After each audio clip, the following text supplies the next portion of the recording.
Wow, it's 1:30 now, Dana. So whenever you feel ready, you can just start it off, and but you're the boss here, you're the chair. The pressure. Powers Okay, in your hands. I know. Okay, so hello everybody, and thank you all so much for joining today's 101 session. It's a youthful perspective within an aging workforce.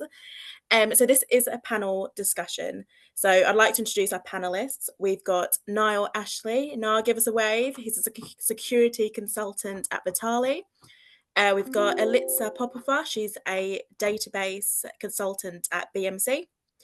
Tasmin Getgood, Systems Programmer Consultant, also at Vitali, and Lucas Jacks, a Systems Programmer at IVV GmbH.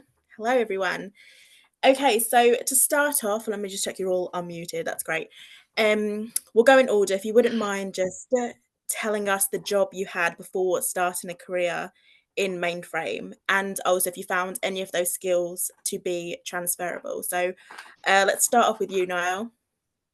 I worked in aerospace engineering, so wildly different career. I think it's sort of a weird one where you don't think a lot of skills are transferable, but the kind of processes and the I don't know the business what do you want to call it, interpersonal skills, like that becomes really relevant. Putting on a friendly face even when you have a colleague you don't like, doing that as per my last email, the passive aggressive, you get really good at that, and that's transferable, I think, regardless of what industry you're in. But yeah, I think it's process, it's knowing that there's a right way to do things, there's like a hierarchy to escalate things that's relevant for me. So that's what I found. Amazing. What about you, Elitza? Um, I worked as a full stack web developer. I worked as a product developer using so many programming languages, like whatever I could get my hands on. And I believe working from beginning to end on a software allowed me to understand the mainframe and the business of mainframe applications better. So it definitely contributed, especially with SQL, which I'm working with now, and any other programming languages. Once you get your mind on it, once you get your grasp on it, it helps you, especially if you have previous career in it. Oh yeah, completely. Everything a little bit kind of helps with it, I feel. Tasmin, how about yourself? What did you do prior to this? I was also in a completely different career. I worked as like a sort of a data gatherer for a company. They'd sort of get data about other places and compile it into a database, I think for like marketing and things. And mostly, yeah, soft skills and processes were the main transferable skills over to like a mainframe job. Yeah. And what about yourself, Lucas? I I come from an IT family, so I was doing IT all my life. But before I joined mainframe, I was first line support, IT support, and I think for me that was very important because I learned how to communicate with people, and Hmm. be that a big school where we had hundreds of classrooms that need changing IT or something, or a rich manager that really wanted that exact HDMI cable, and there was nothing to make it different. And just finding a way and communicating with those people. And as a sysproc, I need to communicate with people on a daily basis, and I need to find solutions for them. And I think that really helped me be sane. Yeah, exactly. I think so. Like on the back of that, so I'll go to Niall for this question. For those who did work in a different industry, would you say that experience has helped you in the mainframe career? I think any professional experience is good. It's better than none. I think the issue that you have sometimes is interpersonal relations change. So working in aerospace, in a factory environment, you've got quite a lot of I guess like banter culture. You've got a lot of factory shop floor humor, but also like in some ways you've got the political incorrectness, and you've got aspects like that. So there are things that are transferable, like again, the hierarchy they have to follow, the fact that there's a things to report and a way to report them. There's certain things that aren't transferable, or maybe even shouldn't be transferable. So I found a lot of it useful. I think it's useful to have that breadth of experience, Mm. and then you have to be smart and mature enough to sort of pick and choose which bits are relevant. I mean, for example, I know, not to spoil anything for the future, but I know Elitza used to be an art teacher, and as a And the teacher, personal trainer, and the personal and a personal trainer. So the way she communicates with her students and her, clients is going to be very different than how she treats her clients in this industry, or maybe how she treats her customers, her colleagues, etc. Because she's not going to talk to them like a student. They're not, younger than her. She's not potentially fostering that sense of growth. So it's a give and take, and I think that's up to the person to be sensible about that. So that's actually really incredible. So with Elitza, with you being had been an art teacher, have you found any of that experience has helped you in your mainframe career today? The only experience, maybe not painting a picture of it, but the only help that it brings me is that it calms me down after a long day, so I can enjoy my hobby, because I turned it into a hobby. But what really contributed to my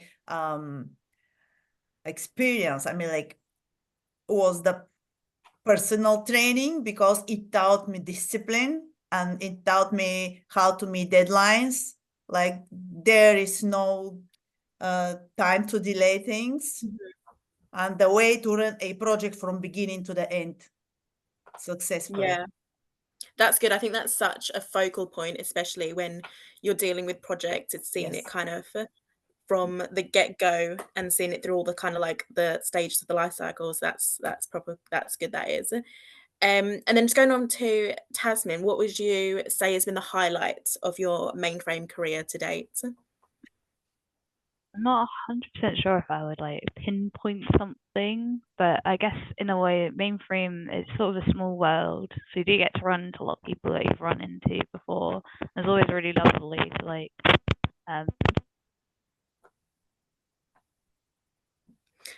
Oh, I think you've just gone off. Your microphone's adjusted there.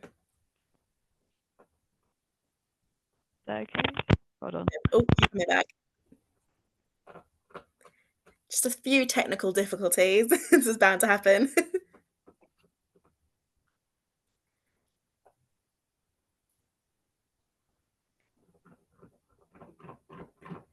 Whilst Tasman tries and gets that sorted, I'll come to you, Lucas. So obviously you're in Germany at the moment. So what would you say has been the highlight of your mainframe career so far? I think it really depends on what point of my career. It always seems to go up and up. I remember my first contribution to Zoe. That was a huge thing for me, and I was extremely proud of it. And then even before I became a IBM Z System student ambassador, or whatever it's called now, that I was really proud. And then I became a champion, IBM champion. I got my first mainframe job, and it seems like gradually increasing. And really, the thing I'm always proud of is the thing I'm doing at this point. So right now it's going around conferences speaking about how I got into this and how to get more younger people. The projects I'm working on that will help do that. All these kind of things. That's amazing, that is. And I think it's so good, especially obviously with the 101 stream and getting new younger people into the mainframe. It helps to show that we still exist, kind of thing. So it's not something that we're not disappearing anytime soon. Tasmin, how are we doing with the mic? Is that better? That's better. So yeah, a highlight of your mainframe career. Any ideas? I think maybe it got a lot cut out, but basically, just fostering all those relationships, because you get to meet a lot of the same people when you're working in this industry. Like, my dad actually works in this industry, so it's always kind of funny. I run into him just completely by coincidence because we're working on similar stuff or something like that, really. So it's just quite nice. Everyone's always willing to help. And people are generally quite keen to teach you things, or if you're keen to learn, they're keen to tell you. Yeah, that's always good. Is there any point, do you think, in your mainframe career where you felt the most or least supported? I mean, I've never really felt unsupported too much. Most supported, it kind of ties in potentially to the next question you might ask. But I have a lifelong health condition that needs like a lot of adjustment and a lot of unpredictableness in it. And I've always felt like Mainframe's been really flexible. Everyone I've worked with has been really understanding about me having to go out and do doctor appointments and get tests and everything. So it's always been really lovely. That's really good. And what about yourself, Niall? Is there any point where you felt the most or even least supported in your Mainframe career? Oh, Sorry, am I on mute? There we go. Sorry, my mic's technical difficulties galore today. Yeah, I don't think I've ever felt unsupported as such. I think when you first start in this industry, especially depending on how you get into it, so maybe it's been different for Lucas and Litsa having had that kind of educational introduction, so it's maybe more a gradual. But for me, it felt like I kind of was thrown in at the deep end with the first job. It wasn't that the company didn't support me so much as it's just so much to learn, and I don't know, it can feel like too much too soon sometimes. But that's I think just the nature of the beast. This is an industry with so much depth. It's not just the breadth of the industry, but the depth as well. So I think that's one area where I didn't feel unsupported as such, but I felt maybe out my depth, and like I could have had, I don't know, almost could have had more of a warning. But in terms of most support, I think, like Tasman says, to be honest, it sounds really cliche and really corny, but it is the community. When I left BMC, I'm still on really good terms with all the people I left with, and obviously Atul, who's one of our co-chairs for GSE 101. Still got a good relationship with him. Alitza, again, still at BMC, but we still keep in contact. And I've met Lucas multiple times. Then I met him again. I didn't even realize he'd be there, but at the IBM Tech Exchange event in Barcelona, and we had invited him out for dinner with the GSE crew. It's a really friendly, supportive community, and there's always, I don't know, there's someone there who's got your back. There's someone there who'll kind of egg you on and be your kind of cheerleader or your kind of motivator, who will endorse you on LinkedIn or recommend you for a job. But fantastic community. So that's one area where I felt no end of support. And I think most people in this chat would probably attest to that, because most people in this chat are that supportive. Brett and Aileen and Herb and Julian, and amazing people. That's great. And same with you, Lucas. Is there a point where you felt the most supported in your Mainframe career? I think even though I come from IT family, I learned most of the IT on my own. And it's the part where I'm unsupported that I really like and learn the most, because I'm forced to try to find the answer myself. So I'm kind of partially, yeah, I'm partially looking for it. But once you are out of options and you don't know anymore, I feel like it doesn't matter who you ask in this industry, be it your colleagues, be it someone from a different company, your old lecturer, they always help you. Or if they don't know how to help you or don't have time or whatever, they always point you to a person that will. And I think that's awesome in this industry. And it's no like other, like there's no other industry that will have this. And yeah, that's amazing. And Alitza, have you got anything to add on the back of that, where you felt the most or least supported in your Mainframe career? Least supported, I can't really tell. Maybe when I lost contact with the Mainframe world during COVID, but well, we all lost contact with everyone like during these times, and I really I was like, should I give up? But to be honest, now I'm most supported by the people I work with, and I've never felt more supported in my Mainframe experience before. Even when I did master the Mainframe in 2016 and 17, I mostly learned on my own. So now in my career, I'm supported by great people I work with. Yeah, I think it's fair to say, like, there's so much support out there from everyone, regardless of the companies that you work with. There is things that you can't learn. At least you work with these people. Yeah, exactly. And moving on to the next question, addressing it to you, Alitza, have you ever experienced any hurdles because of your background or anything, or how did you overcome these? What do you mean by background? Like, Just maybe, guess basically being a woman in IT and mainframe. oh yeah, I'll tell you something very interesting that right, next year I'll be 50 years old. You don't look it, let's say that. Right. Well, I was applying for a job like during my internship. Consider my internship was 2018, and after my internship I had to come back to university to graduate. So this was the first thing I was discriminated on, being still a student. And when I contacted HRs and all the HRs I contacted, then first of all, they said, come back when you graduate. And second of all, they were very critical about my age. I even had, and in the end, I started introducing myself like, I'm Elisa Popova, I'm this and that. I don't have family, I'm able to travel, my age is not a problem. And they were like, great, this is what we want to hear. And I was like, excuse me, yeah, this was the most, I don't know, I felt really discriminated by the HRs I contacted while I was looking for a job after my internship.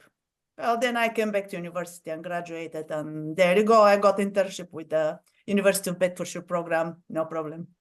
So yeah, my job and being still a student, my age and being still a student. Yeah, and what about yourself, Tasmin? I've been, very fortunate to not encounter any like gender discrimination. But as I mentioned, I do have like an ongoing health condition.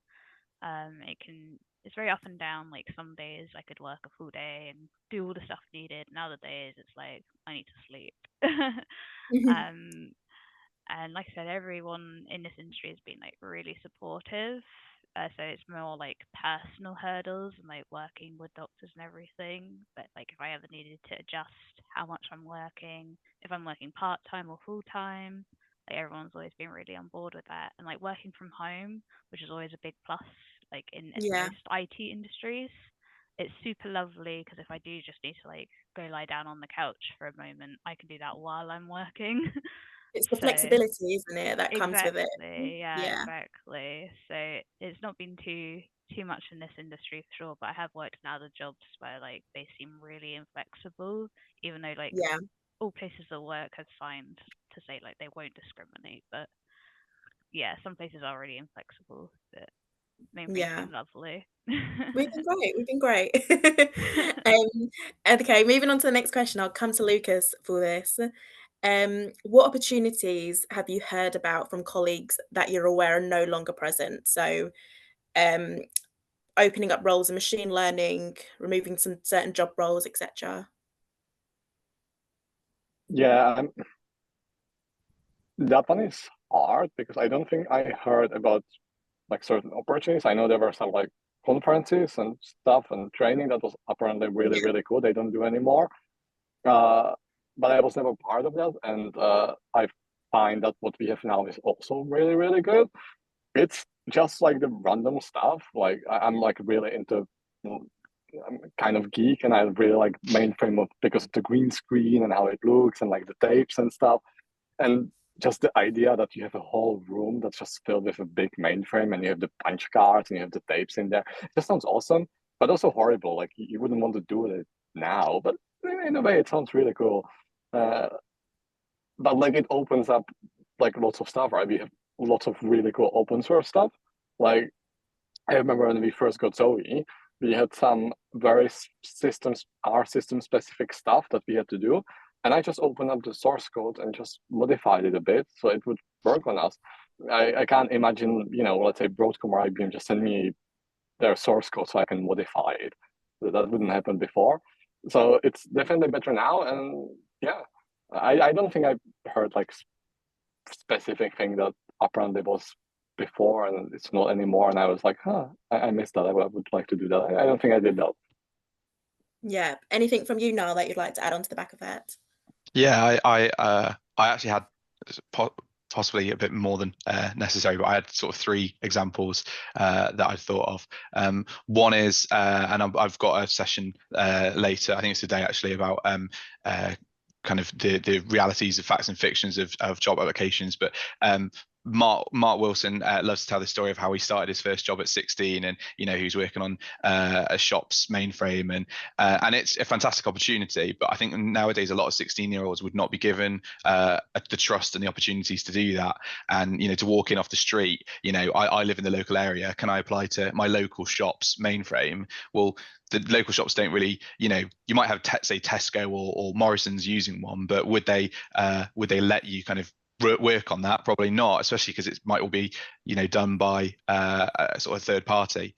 So that kind of 16 years straight into the industry opportunity doesn't really exist like it used to. And kind of leading on to that, I think because of offshoring, a lot of work opportunities in the UK. So people who maybe people sort of born and bred in the UK want to do work. They might say, well, actually, it's sort of more cost efficient to look for work in certain other countries. So certain opportunities are being changed there, and that's just something to be mindful of. But I think the big one that I always think about when it comes to opportunities is stuff like, you've got like workload managers, you've got a lot of kind of resource, a kind of software that manages resources in a way that is most efficient. And it does that through algorithms and calculations. It doesn't just have a human saying, I think this is high priority. So certain people won't be doing that work anymore, but then there will be people who then need to, rejuvenate the workload manager, make sure it stays up to date. So as much as one opportunity's gone and been replaced by a workload manager, someone's then got to run the workload manager. So there's all sorts of kind of this goes, that comes, this, customer service goes. In Deepak's last session, we talked about, customer service opportunities might go, but then you have someone running the AI bot and training it. So then there's a new role in AI. So sometimes for every loss, there's a gain, but not always. Yeah, and I think as well, whenever there's like I've found in my company personally, people don't, even if they do leave or take early retirement, they're somehow always coming back. We always kind of get them popping up again, or there's been a position open and we need some short-term help, and they're all back. So yeah, it's something that even though I think things Mark Wilson's retired 3 times. they're all creeping back to us. That's the thing. Okay, so this next question is open to everyone. So I'll come to you, Elitza, first. So when you first went to GSE, were you impressed or disappointed with anything? Has it changed your perspective over the years? This was actually where I said, I want to work with these people. I want to be a mainframer. To be honest, when I went to my first GSE, I saw so much positivity, and all the people were so open. Like everyone was willing to help with any advice, because I was still doing the master, the mainframe, which is now Z Explore. And I didn't see any, no one looked down on me because I was still a student, because I was new. Everyone was willing to help. People were so positive. I'll say one more time, and then I was like, this is it. Even if we don't study this in school, we don't study mainframe in school, but in university either. But I was like, no, this is the industry I want to be in. And that was it. it. Kind of cemented that. Yeah. And with you, Lucas, obviously you're actually at another conference at the moment. Has GSE changed your perspective of other conferences? Somewhat. I've never actually been on other non-mainframe conference. I only heard about them. As I said, it didn't matter that you were a student. Even the director of a semi-big or a big company was really interested in talking with you. That wouldn't happen in the AWS conference or Microsoft conference. That's any mainframe company, mainframe. I don't know if it's US, but I also assume in US it would be the same. And it was this kind of thing. I was like, I want to be in this industry, because people actually care. And it goes back to being supported, right? Like, it doesn't matter in what company they are, that they are just interested to talk with you, interested in sharing their knowledge and helping you. Yeah, definitely. And then with you, Tasmin, when you first went to GSC, were you impressed or disappointed in any ways? Yeah, I was definitely impressed. I've also not really been to any other kind of conference. So the scale of it was certainly impressive. I know it's just getting bigger. So it's always quite impressive, I would say. You always learn a lot. There's always a lot to learn, and I really like that. Everything's available after the conference, so you can just like look at the slides, look at the presentations. If you need to come back to anything, I think that's really good for learning and opportunities. And yeah, just meeting people and the positivity, as everyone else has said, it's really lovely. Yeah, it's like you said, it's nice meeting people off kind of in a similar profession as you to kind of share the experiences. And you've kind of all gone through similar things at the similar times and everything. So it's handy. And with you, Niall, obviously you've been to your fair share of conferences, I think we can say. So how has GSC changed your perspective of other conferences, or how, when you first went, how impressed were you with it all? I think it was interesting actually. The first GSE I attended was November 21, and it was virtual. And so I wasn't. It's not that I wasn't impressed, but I guess you don't really know how good GSE is until you've gone in person to an in-person event, and got that kind of experience of meeting people and networking, and then you have pre-dinner drinks, and you socialize over a buffet. And it was a very, very different experience doing the first one virtually, and then November 22 was my first one in person, and a phenomenal experience. And since I like you say, I've attended quite a few events. Me and Lucas were at the IBM Tech Exchange in Barcelona.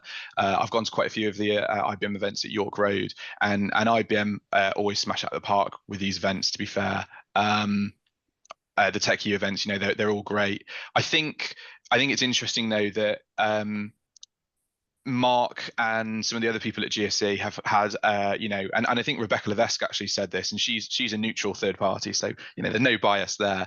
But they've said, compared to events like Share and potentially some of the, say maybe IBM or Broadcom Tech Exchange, they've said it's still GSC is their favourite event. It's the one they enjoy the most. And sometimes people who organise those events, like maybe Share or the tech exchanges, will say, Mark or I don't know, Angie, how would you recommend like we do this? What could we do to make it more engaging? I don't know what it is. I think it is the community drive. It really is just fantastic at GSC. And I'm biased saying that, but other people who aren't biased have told me that. I don't know if I've had one highlight.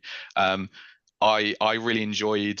For me, it was a bit stressful organising it, but the pub quiz that me and Atul hosted at the last GSC was just really fun, and it was just really nice seeing a smile on everyone's face. Everyone was, there's people of all different ages, all enjoying themselves, and I don't know, things like that. It doesn't need to be mainframe focus. It doesn't need to be about generative AI, or it doesn't need to be about this new software, Z-Secure's latest update, ZOS's new features. It's just, let's have fun. We're all a big community. But I'd actually just ask if anyone else in the audience wants to put something in the chat about their experiences, especially maybe from say Julian or Herb or someone like that who's attended a few events, GSE events over the last say decade. What are your thoughts? Like, how have things changed? I'd be curious to read that, because I've only attended 2 in-person ones within the last 2 years, but I know a lot of people here will have attended many over a longer period and seen it grow. That's good. And then also speaking about, like you mentioned, you did a pub quiz. That's quite a memorable moment for yourself. What about Tasmin? Is there like a standout memorable moment you've had from going to any of the conferences? That's a kind of a small one, actually. I think it was the last in-person one. They were doing a raffle for little Lego mainframes. Yeah. And I got one. I haven't actually built it yet, but I have my little Lego mainframe to build. That's so cute. You'll have to get that built and then just send through the photos of that.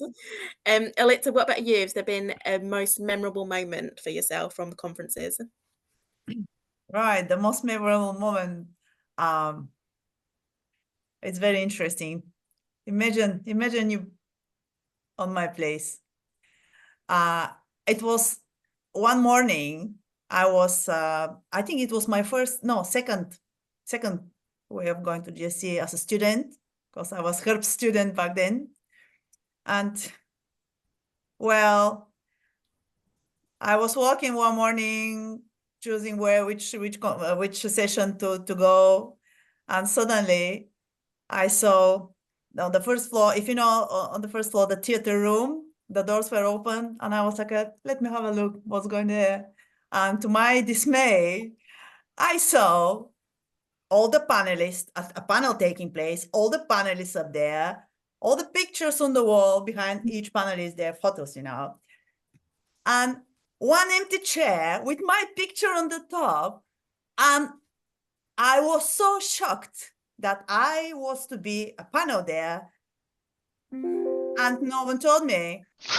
And then I went, I was petrified. And then I sat amid the public, and I remember someone poking me on the back, I think it was Herb, and said that, you should be sitting there, not here. Oh my God. I do believe the reason for that is probably that I was notified, but the email didn't go through my university email or something like that, the firewall or whatever, I don't know. But to this day, I'm so grateful. My curiosity made me have a peek into that room and see what's going on, because I was just walking around, student. So yeah, this is how I became one of the panel members there, and I had to speak about my master in mainframe contest, how I got on the Wall of Fame and all these kind of things. Because I believe this is why they chose me to be there. It was called In Finding a Fabulous New Z Talent, something along these lines. And I was like, I'm not a talent. I'm not that young. I'm not fabulous. But yeah, this was my most memorable moment. I will never forget it. Imagine yourself on my place. Yeah, it's brave. I think it takes a lot of guts to kind of stand up in front of someone or in front of a group of people and give a presentation or something, and it's scary. To this day I find it terrifying all the time. Not just that I didn't know. I wasn't notified that I will be a panel member, and I just found it just out. It's like it was meant to be. It was fate. You were drawn in that direction. Yeah, it was the mainframe calling you. Uh-huh. That's what it was. And what about yourself, Lucas? Has there been any standout memorable moments from any of the conferences you've attended? It's always meeting the people and talking with them. I think the first GSC, when I spoke with Mark Wilson, that was a huge name for me.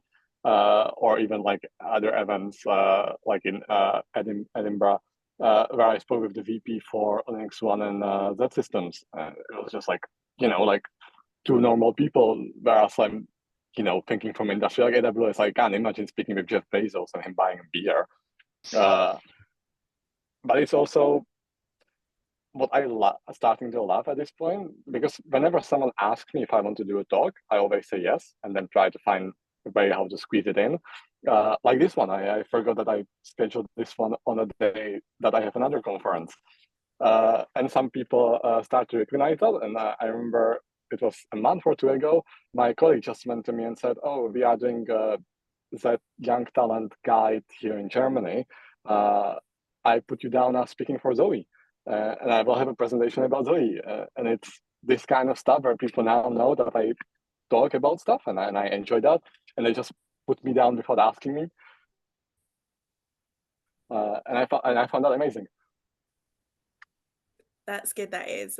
I remember when I went to the first GSE I went to. I can't remember who it was, but there was a stall and they were doing caricatures of everyone. And I remember going up to them, and then they printed it off for you and everything. And then obviously I was just like, went up and I was like, I swear to God, if this person gives me like 3 double chins, I'm going to kick off at this moment. And I still have they put it in like a little tag in a little envelope. And then I had it pinned to my desk at work. And then obviously COVID happened, and then we weren't allowed to set desks anymore. So I don't know what someone somewhere has got a little caricature of me. So lucky duck. That's what I'll say. I also remember the conference I'm at now. Last year, I was here for the first time, and we look at the agenda, and at the end it says, "Oh, like dinner, drinks, and karaoke." I was like, "What a dumb idea!" It sounded like executive had a dumb idea how to make a party or something, and now it ended up being like actually really, really good. It's fun, it's interactive, it's something new, isn't it? So Yeah. that's amazing. And I just want to thank you all so much for joining today's discussion. That is the end of the questions, but I will open it up to the rest of the audience.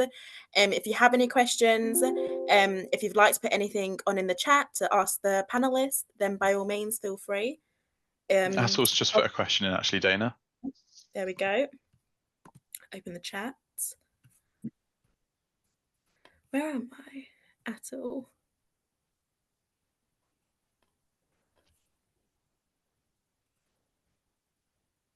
He said I'd be interested to understand what next big opportunity each one of you is seeking in your respective careers, and how can the community support you?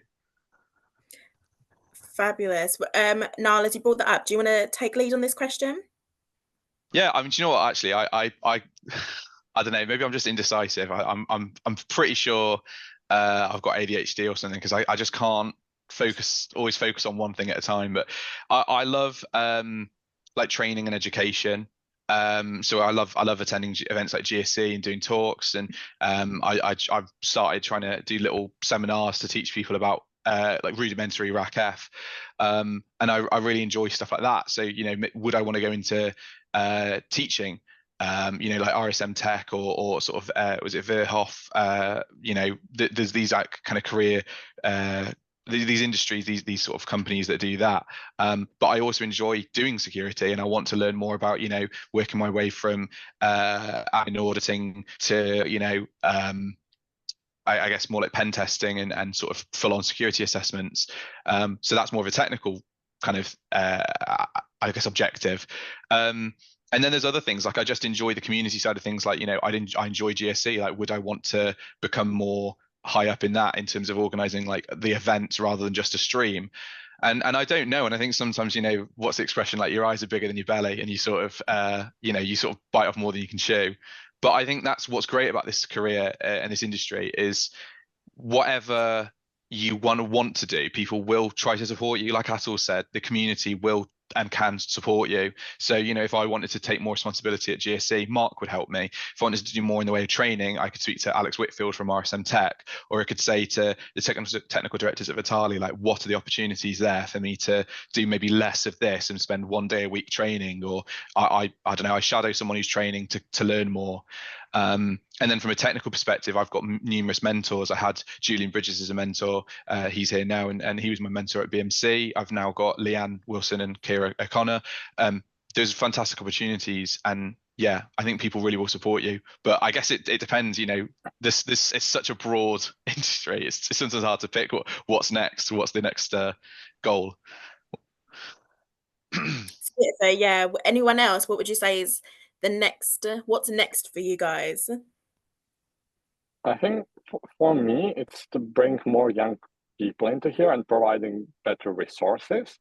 Because I know when I started and I did master in mainframe and I finished it, and like finding resources where to learn more about mainframe without actually getting a work there was really hard, and it's getting better now.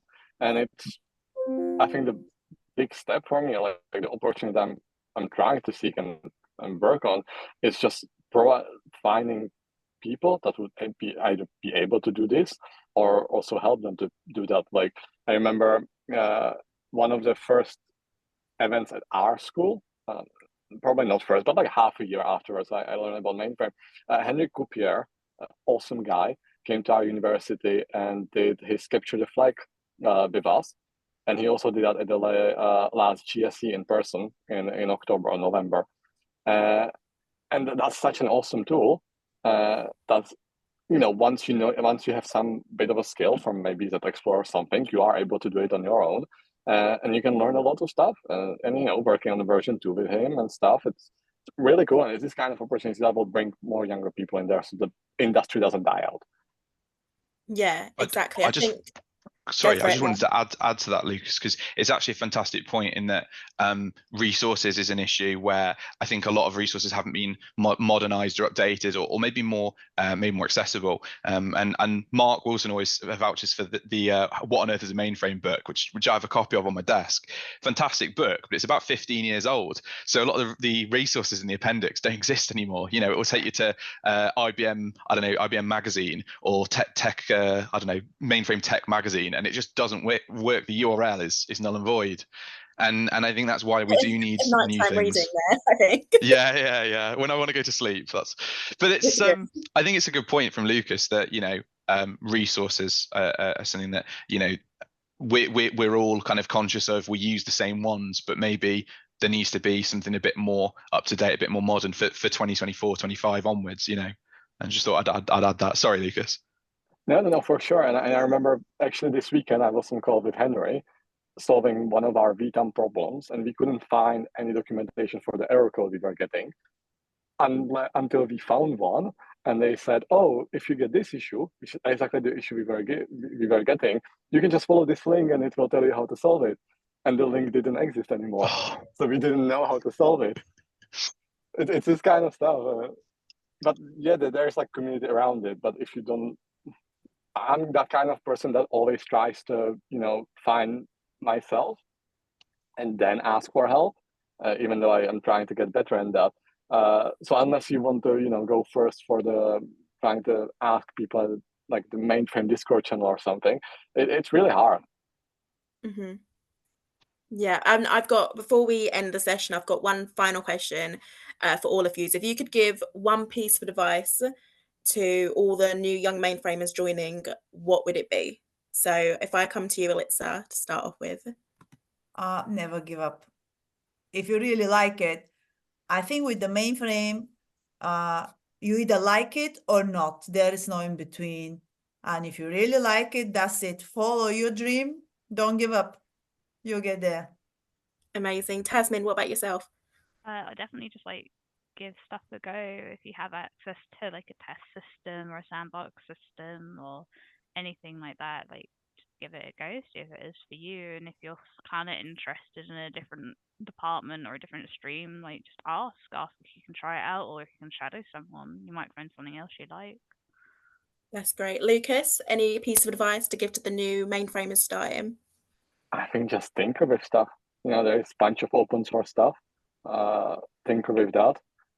If you find something to contribute, that will bring up your name really, really quickly. And once you find a job or a mentor, take notes. Very, very important, because people will be more than glad to explain you stuff, but it will be very, very annoying if they have to explain it again because you just forgot something and you didn't write it. Yeah. And then Niall, we'll end it with you. What's one piece of advice you would give to any newcomers joining? For me, it's never be afraid to ask. I think, you know, I look at the fact that recently, and I'm sure she won't mind me saying this, but Elitza said, you know, you're an IBM champion. I'd like to be an IBM champion. What do I do? What should I do? And I just said, like, this is everything I can tell you. And I sent her, like, you know, War and Peace, an essay about what you can do. Here's this opportunity, that opportunity. Maybe write this blog, maybe. But she'd asked, and I helped her.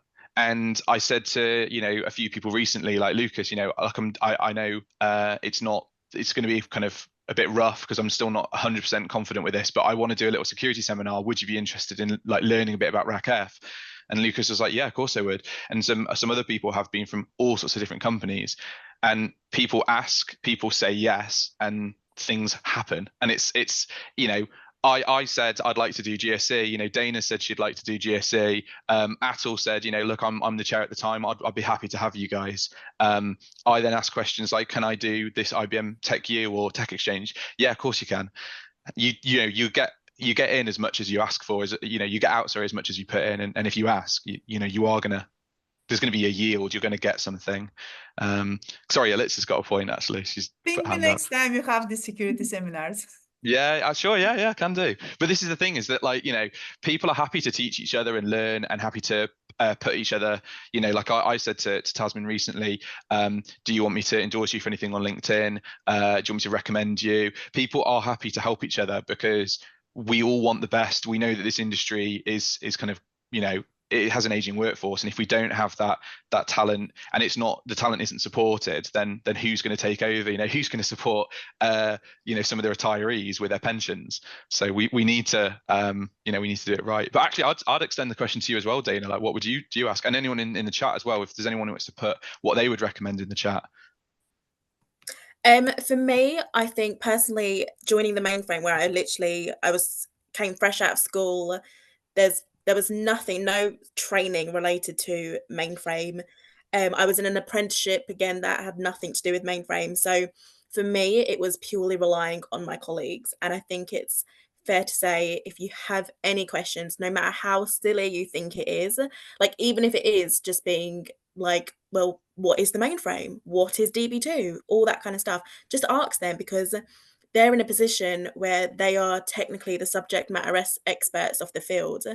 And you're eventually there to replace them one day when they do go off and retire and sip pina coladas on a beach somewhere. So it's one of those points where you just got to utilize every single moment, and also take every opportunity that comes your way. If you get offered to do a presentation at GSE, take it, because it's not only is widening your technical knowledge, but it's also giving you so many transferable skills of speaking to people, and it helps you with your confidence, and it's just something that's next level, and I highly recommend it. I think there was something in the chat, was there? Also, quickly building up what you said, I think it's also important if you have some questions, like let's say you are a Click system programmer and you have a question about DB2 that you're just interested, or your colleague says, oh, I'm setting up this, you want to, and you ask, oh, can I just come along and see what you are doing? Doesn't mean that you will be a DB2 person, but it's really nice and really useful knowing a bit around. You are not supposed to know everything about mainframe, that's not the point, but it's good to have some perspective about other fields of the mainframe as well. Yeah, and as well, don't feel embarrassed if you don't know everything as well. Like, I've been within my team for 4 or 5 years, and I don't know everything. I'm still asking questions every day, and it takes time, but there are so many people around you to learn. And also, you are not supposed to know everything. It's such a big thing. Like mainframe, I bet Mark Wilson doesn't know everything, and he's an extremely smart person. Yeah, he was asking me about what D&D is all about the other day. I had to explain to him what dice you roll, and it's not quite what Lucas is on about, but it does show, not everyone knows everything. Amazing. If there's any other feedback or any other questions, then obviously do put it in the chat. But yeah, honestly, guys, it was so great to talk to you all today. Is there anything that's come in? Here we go, Julia, nearly 30 years and I'm still learning. So there we go. That's just proof. Okay, if anyone else has got any other thing, and then we can wrap the session up. I just want to say thanks to everyone for attending, and also thanks to all the panelists. I know from myself, Dana, and Atul from 101, really appreciate having Lucas, Tasman, and Alitza dedicate this hour basically for this session, and fantastic insights provided. So yeah, really appreciate that. Thank you. Amazing. Thank you so much. Thank you. Yeah, thanks for inviting us. There is a feedback link that Atul has put on the chat. So when anyone does get a moment, please fill that in, and that would be great. Okie doke. Well, if anyone doesn't have anything else, we can wrap the session up. Thanks for attending, everyone. Thank you. Amazing. Thank you, guys. Thank you. Bye. Bye-bye.